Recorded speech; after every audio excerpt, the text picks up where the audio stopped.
네, 안녕하세요. 나도균입니다. 코로나19가 오래되다 보니까 그동안에 이제 백신들도 많이 물론 맞으셨고요.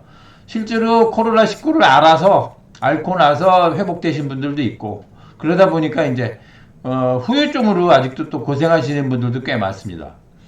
오늘은 이제 그런 코로나19의 후유증을 어떻게 하면 좋을지, 양방을 하는 게 좋을지, 한방을 하는 게 좋을지 하는 것에 대해서 말씀드리도록 하겠습니다. 코로나19의 증상이라면, 이제 후유증이라면, 뭐, 호흡기 증상, 또는 심장 증상, 기타 증상, 이렇게 나눠볼 수 있겠는데요. 호흡기 증상은 기침이 오래 가는 거죠. 기침이 오래 가고, 목에 뭐 걸린 것 같기도 하고, 가래도 꼈고, 호흡도 좀 불편하고, 숨이 덜 쉬어지는 것 같고, 이런 증상들이 있고요. 심장 증상으로는 이제, 제일 중요한 건 가슴 통증이, 가슴이 아파. 그러시는 분도 있고요. 그 다음에 두근거리거나, 또는 덜컥 내려앉거나 철렁 내려앉거나 이래갖고 부정맥 증상이 나타나기도 하고요. 또는 이제 가슴 뭔가 불편해. 그렇거나 이제 더 나빠지면 이제 이런 심부전증 같은 그런 증상이 나타나기도 합니다. 그 다음에 이제 여러 가지 뭐 무력해. 기운이 다 빠졌어. 그래서 고생해서 이 기운이 빠졌나 보다. 이렇게 말씀하시기도 하고요. 그 다음에 소화도 잘 안 되고 뭐 불안하기도 하고 뭐 우울감 이런 게 생기시기도 하더라고요. 그러면 이제 우선 제일 심하고 신경들을 많이 쓰시는 가슴 통증부터 이제 설명을 해드리겠습니다. 가슴 통증은 이제 주로 제일 많은 게 심장병이라서 신경이 쓰이기도 하고 가슴이니까. 그런데 실제로 심장병 중에서 가슴 통증이 나타나는 건 이제 이런 심근경색과 협심증 두 가지입니다. 심근경색과 협심증은 이제 대표적인 이제 허혈성 심질환이다 이렇게 말합니다. 허혈성 심질환인 게 뭐냐 하면 허혈은 피가 없다 이 소리 아닙니까? 그러니까 심장 근육에 심장 속에 피가 없는 건 아니고 심장 근육에 이제 혈액이 부족해지는 증상을 말합니다. 그런 질환이죠. 그 협심증은 그 혈관이 좁아진 겁니다. 혈관이 좁아져서 혈액이 흐르는데 좀 지장이 생긴 거죠. 근데 이제 보통 때는 괜찮은데 이제 심장이 빨리 뛸 때 문제가 생기는데요. 심장은 근육으로 된 펌프입니다. 근육으로 된 펌프니까 근육이니까 혈액 공급도 그 심장 근육에 혈액 공급을 해야 되겠죠.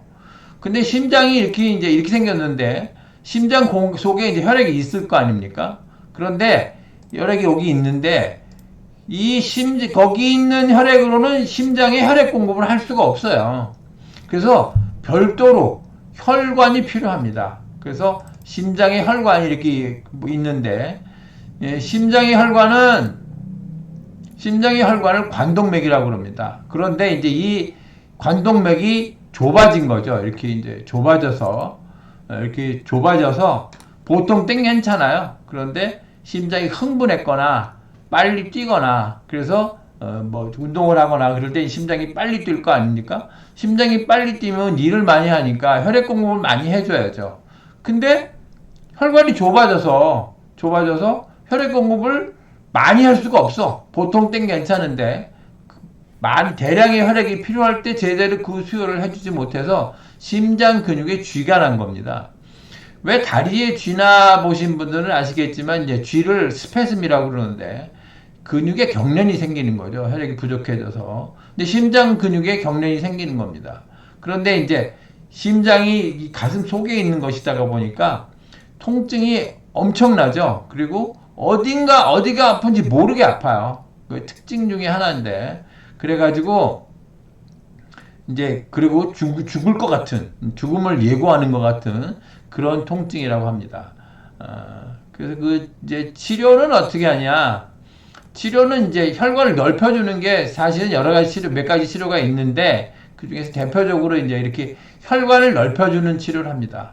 이건 정말 과학이 발달함으로 인해서 이제 죽을 사람이다 살고 요새 그러는 건데 이렇게 좁아진 혈관에 이제 그걸 껴서 스프링 같은 걸 낍니다. 그래서 이렇게 넓혀주면 안에가 이제 공간이 확보되면서 이제 혈액 공급이 원활하게 돼서 이제 협심증의 증상이 없어지게 되는 거죠.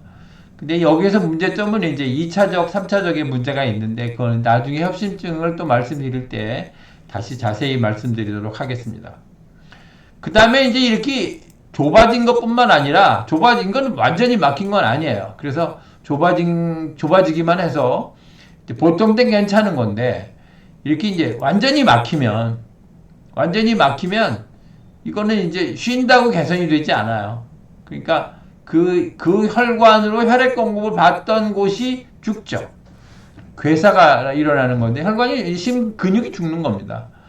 그래서 이제 이건 치사율도 굉장히 높습니다. 그러니까 빨리 치료해야 되죠. 그래서 병원에 가서 빨리 뚫어줘야 됩니다.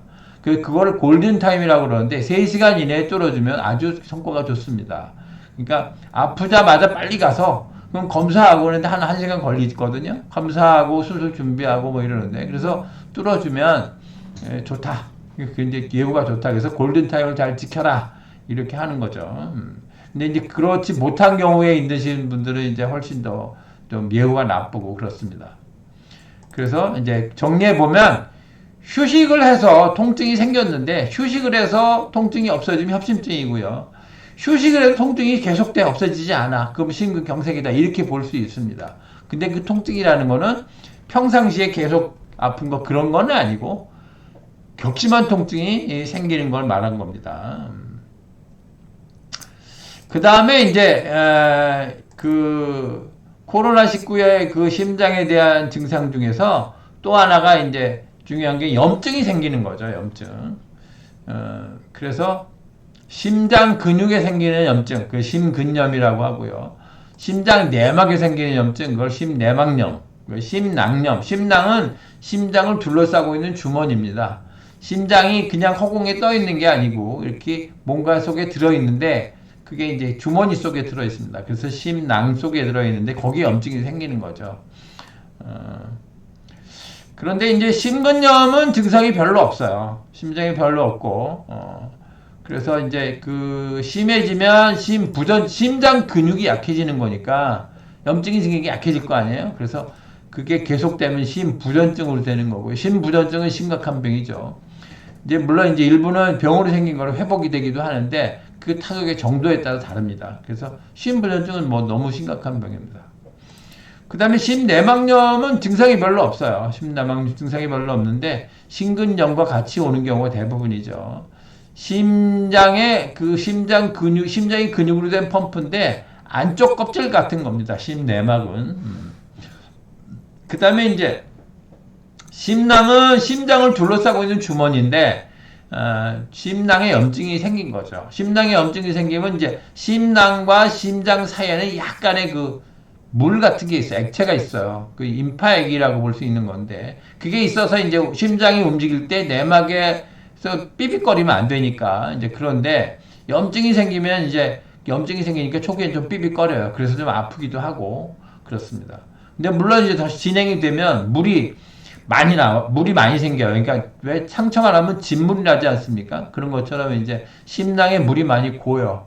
그럼 물이 너무 많이 고이면 그 물이 심장을 압박해요. 그래서 심장이라는 것은 이제 피를 박출해내는 거지만, 뿜어내려면 심장에 피가 들어와야 뿜어낼 거 아닙니까? 근데 확장이 되지 못하면, 들어오질 못하니까 뿜어낼 것도 없어지는 거죠. 좀 심각하죠. 그건 심각합니다. 그래서 어떤 때는 이제 응급으로 진행되기도 합니다. 그리고 초기에는 그러니까 이제 초기에는 통증이 있지만 진행이 되면 뭐 숨이 차거나 심장이 제대로 뛰질 못하니까 그래서 아니면 발이 붓거나 이런 문제들이 생기죠. 심낭염 그러다가 이제 심낭염으로는 이제 뭐 예를 들면 부정맥도 생겨요. 그래서 이제 빈맥은 이제 심장이 빨리 뛰는 거죠.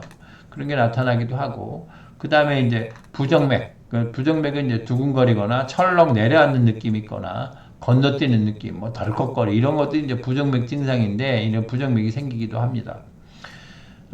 그리고 이제 여기까지가 이제 양방적 얘기인데 이런 것들이 있으면 이제 그것에 조치에 맞게 이제 치료를 하셔야 됩니다. 그런데 이제 여기까지는 어떻게 보면 고민이 좀 적어요. 괴롭긴 하지만 뭐 그거에 맞춰서 치료를 하고 뭐 어쨌든 관리가 되는데 또 하나의 고민은 이제 검사는 했는데 검사는 정상이야. 그러면 검사는 정상이라면 사실은 불편한데 검사 정상이라면 상당히 황당하죠. 요즘엔 이제 가슴 통증 증후군이나 심장 통증 증후군, 심장 증후군 이런 말들을 많이 하는데 여기에서 이제 상식적으로 알아두셔야 될 것은 무슨 증후군이다 이렇게 말을 하면 잘 밝혀져 있지 않은 질환이다 이런 뜻입니다. 이게 서양의학은 이게 정리가 잘 돼 있어서 이 병명을 붙이는 규칙도 있어요. 그러니까 무슨 증후군, 무슨 신드롬 그러면 이건 잘 밝혀져 있지 않은 질환을 말하는 거다 이런 거죠. 무슨 증상을 보이는 사람이 있다 이런 뜻입니다. 그런데 아무튼 검사는 정상이야. 그런데 나는 괴로워. 이러면 참 곤란하죠. 그러니까 이제 이런 경우에 한의학적으로 보면 이제 심기가 나빠져 생기는 겁니다. 심기가 나빠져 생겼다. 그게 무슨 소리냐면 심기가 나빠졌는데 그게 일시적인 거라면 저절로 낫습니다. 뭐 일시적으로 감염에 생긴 거니까. 그런데 사실은 심기가 좀 나빴던 사람이 증상은 없었는데 이렇게 이제 코로나19에 감염이 되면서 이런 게 나타나는 것이긴 합니다. 어쨌든 그 나빠진 코로나19에 타격을 받은 건 그게 회복이 되면 없어질 거니까 일시적이면 낫는데 그때 이제 저절로 낫지 않으면 그때 받은 타격의 정도, 손상의 정도가 스스로 회복할 수 있는 정도를 초과한 거죠. 그러니까 이때는 치료를 열심히 해야 됩니다. 근데 이제 여기서 이제 우리가 늘 부딪히는 문제 중에 하나가 그럼 내가 아픈 걸 양방으로 해야 되냐, 한방으로 해야 되냐 이런 문제인 거죠. 양방으로 해야 될 때는 양방으로 해야 되는 걸 간단히 설명을 드리면 양방으로 할 때는 검사했을 때 정확하게 나와. 너 당신은 무슨 병이야. 뭐 심낭염이야, 심근염이야 이런 게 나타난다든가 무슨 뭐 폐렴이야 이런 게 나타난다. 그래서 딱 나타나고 치료할 수단이 있어. 이런 경우는 이제 그리고 치료 잘 되었어. 그럼 끝나면 뭐 끝나는 거죠. 건강해지면 되는 거니까. 그런데 이제 그런데 이제 치료가 잘 안 돼. 한 방으로 해야 되는 경우는 검사했는데 검사가 정상이야. 그리고 치료에도 효과가 없어. 그러면 이제 한 방으로 하시는 게 좋아요. 또는 이제 나는 불편한데 의사는 치료가 잘 됐다고 그래. 의사가 치료가 잘 되었다고 하는데도 나는 여전히 불편하다. 이럴 때는 이제 한 방으로 치료하시는 게 좋고요. 이제 그 다음에 이제 다른 것들 설명해 드릴 게 있는데 너무 길어지는 것 같아서 양방으로 해야 될지 한방으로 해야 될지 또는 호흡기 증상 이런 것들은 다음 기회로 미루겠습니다. 시청해 주셔서 감사합니다. 네, 다음에 뵙죠.